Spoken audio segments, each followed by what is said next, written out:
Hey, how's it going, YouTube? How y'all doing today? So yesterday I did have a calf die. It was kind of a multi-stage situation. He bloated to death. Okay, so what had happened was yesterday, instead of watching these animals eat dinner, I usually watch these animals eat to get an idea of how much feed they're consuming, of what they look like when they consume this feed, etc., etc. So usually I watch these animals eat. If they're eating breakfast or if they're eating dinner, whether they're eating breakfast or dinner, I watch them eat to just collect information on what needs to be done. But yesterday when I was feeding these animals dinner, I was taking my grain inventory and I was running a budget while these animals were eating dinner. So what happened yesterday was I was taking a look at my grain stockpile and I was like, man, I haven't even gone through 25% of this grain yet, and these animals are going to market here in 2 weeks.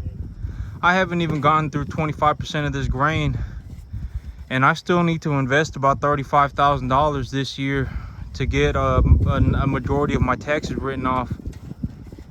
And well, next year I'll probably get about a $7,500 check like I got this year. So if I get a $7,500 check, I'll literally be able to buy another load of grain on just the money that I'm receiving from in terms of my tax benefits next year. And so I was looking through my grain and I was running my budget, and I was like, dang, like I need to get through this grain very quickly, and I need to get another load of grain in here before the year is over. And I was running the numbers and I was like, you know what, here in about a month when I got grass growing, even if I run 50 lightweight calves on this grass, I'll only need to supplement them about 10 pounds a head to put about 2.5 pounds a day on them. About 75 pounds a day is the goal. 70 to 75 pounds a month is the goal. And the big idea is I'm going to be putting 200 pounds on these animals over 3 months. I'm going to put 200 pounds on maybe about a 3.5 weight animal. I'm gonna put about 200 pounds on them and then I'm gonna turn them around and take them back to market. And so I was running the budget and I was like, if I feed them 10 pounds of grain a day for 90 days, that's 900 pounds an animal. $900 right now, or excuse me, 900 pounds of grain is like 140 bucks an animal over 3 months. And yep, right now with the cattle spreads where they are, I can make a large sum of money running stock of calves. I could make several $100s per animal. And so I was like, dang, well, I got a little bit too excited, I guess, and I was running my budget and I got a little bit too excited, and I was like, you know what, I'm gonna take these animals some more grain because they're leaving in 2 weeks, and I just want to give them a few big meals before they go. And so yesterday I went and I got two buckets of grain extra, and I don't know what happened. I don't know if this particular calf, it was little 1733, a little black calf, but I don't know if he just had a real good spot at the feed bunk or if I gave him too much grain. But I've been noticing that he had been bloating for several days now, but I didn't think anything of it yesterday. And usually, like this right here, if these animals are bloating, they usually slow down eating themselves. And if they don't slow down eating, what I'll do is I'll just walk up to them and I'll hit them on the head like this and make them quit eating. And I'll just make them quit eating. And so that's one of the, and I'll, if they move over to a spot in the feed bunk where there's practically zero feed in it. But you see him right there, he just stopped eating, right? And so like he's starting to, he got a stage 1 bloat right there. He got a little bit of a grain bloat going. And so if they start bloating up real bad, I just hit them on the head. And sometimes if you massage their gut, they'll start burping and they'll start getting that gas out. And so that's one of the, yesterday, well, I usually watch these animals eat, okay, but yesterday I don't know. I haven't ever had an animal die from acidosis before, from grain bloat before, and so I didn't really think much of it. And yesterday, yep, I had an animal drop dead. I saw him bloating up real bad, and I saw him waddling around. I ran inside to get some 16 gauge needles. I had a pack of 16 gauge needles that I was going to puncture his gut with. And I ran inside, and I literally ran inside as fast as I could, grabbed the box of needles, came back outside, and he was already dead. He literally died within 30 seconds. And so, yeah, he had already died. So, yep, yep, it just is what it is. But you know, I guess in terms of just, you know, hindsight being 2020, you know, it's easier to see things in hindsight than it is when it's right in front of you, right? Which is kind of yeah, but I mean, it just is what it is. It's kind of easier to see things once they've already happened. But yeah, don't feed these animals more. Long story short, just keep them on the same diet, and there ain't any reason to feed them anymore. Okay, that's one thing that I learned yesterday is if I know that these animals need a particular amount of feed, just give them that amount of feed. You know, stuffing these giving these animals more food, it ain't gonna do. I mean, it could have horrible negative consequences. And that animal yesterday did die from grain bloat, from acidosis. So you see, like how he's starting to bloat up right here too. I actually cut their feed back a little bit this morning, because yesterday I gave them a little bit extra, and I don't want these animals getting sick now. So, but yep. But it's been a long time since I've lost a calf, and it just is what it is. And this animal right here, he's been having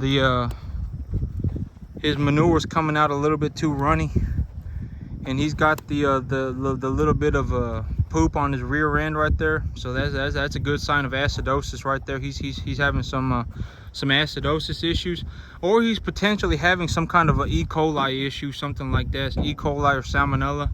I ain't exactly sure, but he got a little bit of diarrhea going. I'll see what happens to him in a few days. But yep, it's very unfortunate. This animal did die 2 weeks before market day. And this particular animal was an animal that I had to save when he was young. I had to actually grab him and give him a bottle to save his life, because when I brought him here, he was a 220-pound calf, 235-pound calf that had he hadn't been weaned yet, and so he was he needed milk, and so I had to grab him and give him some milk and save his life, and I managed to save his life and get him going. And yesterday he just dropped dead within it literally took 30 seconds and he was dead. So it is very unfortunate, but these kind of mistakes, they only really happen once. Right now I know. Watch these animals when they eat. Give them a certain amount of feed. Don't overfeed these animals. Overfeeding the animals, it may seem like yesterday I had good intentions in mind and everything. I was like, oh, you know, I'm just gonna give these animals a treat. I'm gonna give them a little bit more food, and yep, boom, these animals died. Oh, I had an animal die. So yep, it just is what it is.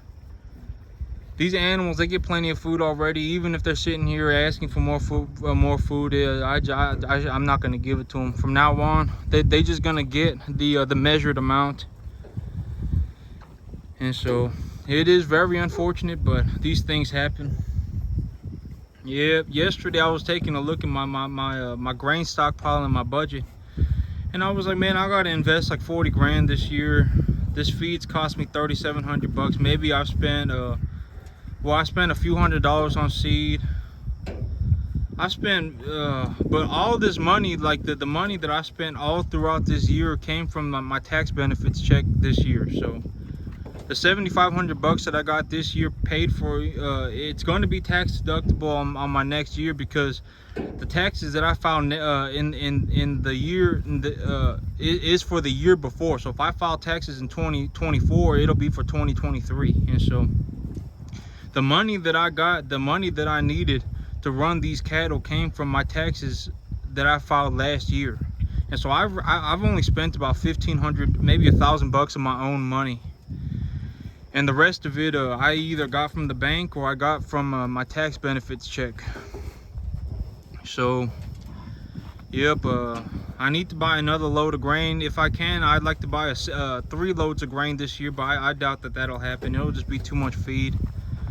I only really I was working on my budget yesterday, and I was I'm anticipating that if I have a 2.5 weight calf and I'm growing grass here in October, when I'm growing grass here in October, late August, I'll only need to supplement them about 10 pounds a head of grain to get them to put on about 2.5 pounds a day, 2.25 to 2.5 pounds a day.